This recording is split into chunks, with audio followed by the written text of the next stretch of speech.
Correction de l'exercice 6, on est page 58 du manuel de première Hachette.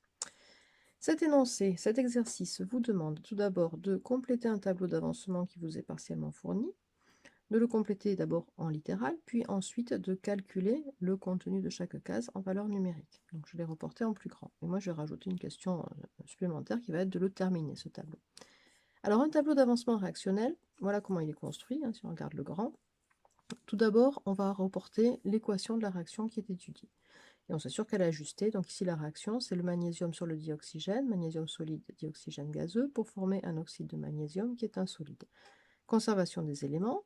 Le dioxygène contient 2 atomes d'oxygène. Donc pour retrouver 2 atomes d'oxygène, on a été obligé de mettre un coefficient 2 devant l'oxyde de magnésium. Et ce coefficient 2, du coup, impose de mettre aussi un coefficient 2 devant le magnésium solide pour avoir 2 magnésiums de chaque côté.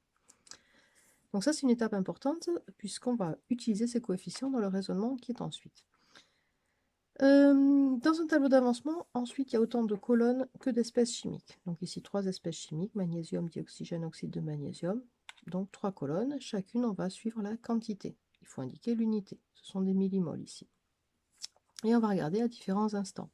Au début, état initial, en cours de réaction, état intermédiaire, et la ligne qui n'est pas faite et qu'on va rajouter, qu'est-ce qui se passe à la fin, l'état final.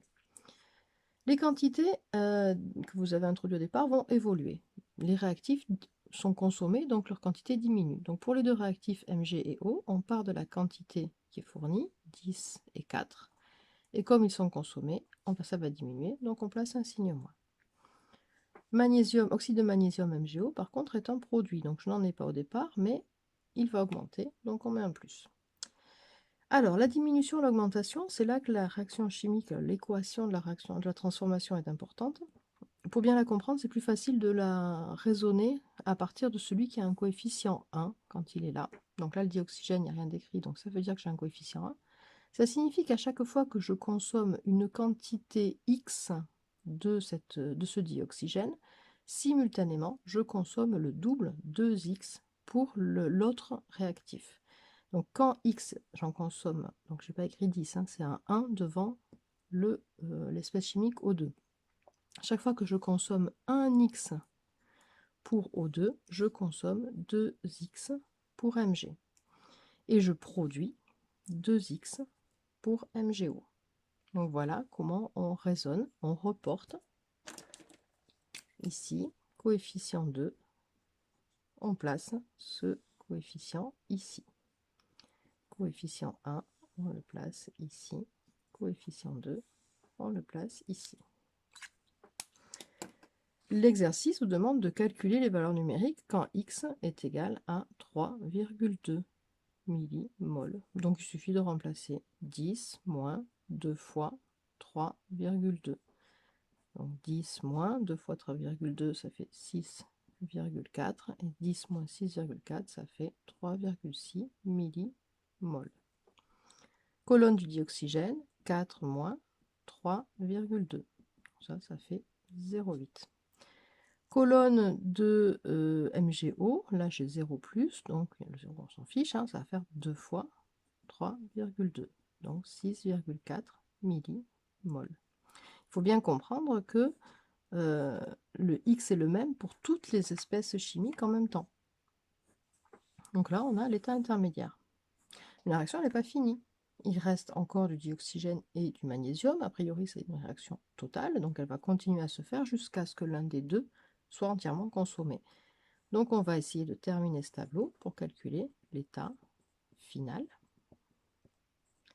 Et l'état final, ce sera quand X atteint la plus grande valeur possible, X max. On va essayer de déterminer quelle est cette valeur pour X max pour pouvoir remplir le tableau pour les autres, l'état final pour toutes les espèces chimiques. Donc les équations sont les mêmes, 10 moins 2, sauf qu'au lieu de l'appeler X, on l'appelle X max. 4 moins X max et 2X max. La réaction va s'arrêter quand un des réactifs n'est plus là, quand un des réactifs est totalement consommé. Donc il faut qu'à l'état final, au moins un des réactifs est totalement consommé.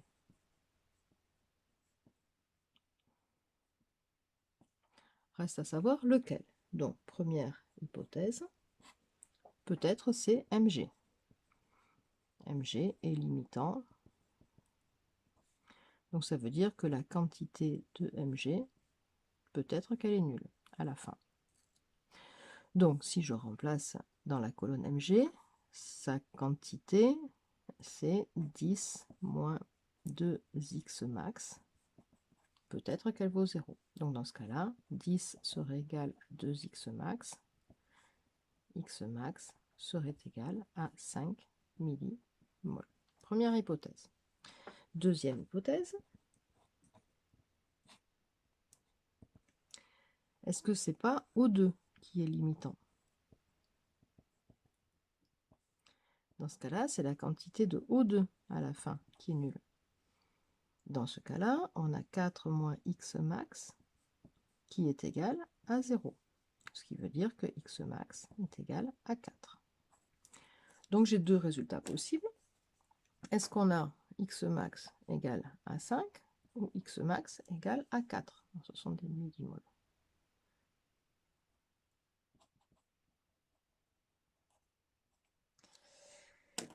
Pour choisir, imaginons que derrière, je remplace par la valeur numérique. Si je prends 5, ça va être très bien pour la première case, mais dans la deuxième case, je vais me retrouver avec 4 moins 5. 4 moins 5, c'est négatif. Je ne peux pas avoir une quantité négative de dioxygène. Donc 5 n'est pas la bonne réponse.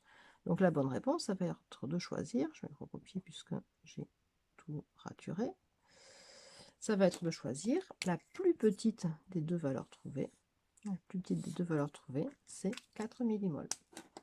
Et une fois qu'on a cette valeur, on remplace. X, du coup, on a dit que c'était 4 millimoles. Et on calcule 10 moins 2 fois 4. Donc 10 moins 8, ça fait 2 millimoles de magnésium à la fin. 4 moins 4, ça fait 0. C'est bien notre hypothèse, O2 limitant. Et 2 fois 4, ça fait 8 millimoles d'oxyde de magnésium produit. Donc mes quantités à la fin, c'est 2 millimoles pour le magnésium, 0 pour le dioxygène et 8 pour l'oxyde de magnésium.